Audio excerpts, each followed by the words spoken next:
Pesan Ivan Gunawan ke Ayu Ting Ting, masih banyak laki-laki lain. Ivan Gunawan sampaikan pesan kepada sahabatnya pedangdut Ayu Ting Ting yang putus dan batal menikah dengan Letu Muhammad Fardana. Ivan Gunawan mengatakan masih banyak laki-laki lain yang ingin menikah Ayu Ting Ting.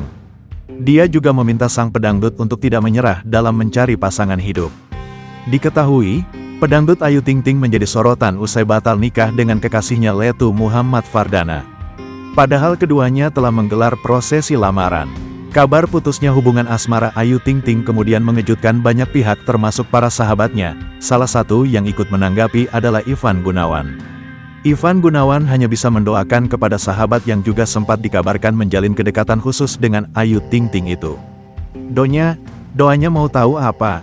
Mau tahu, ungkap Ivan Gunawan saat ditemui di kawasan SCBD, Jakarta Selatan, Selasa, tanggal 2 Juli tahun 2024. Namun demikian, Igun biasa disapa meminta agar Ayu Ting Ting tidak larut dalam kesedihan. Ia meyakini masih banyak pria lain di dunia ini yang ingin menikahi pelantun lagu Sambalado itu. Masih banyak laki-laki lain di dunia ini, ujar Igun. Di sisi lain Ivan tidak mau banyak berkomentar, namun ia meminta sang pedangdut untuk tidak menyerah dalam mencari pasangan hidup. Jangan menyerah, tandas Igun sambil bernyanyi meninggalkan awak media.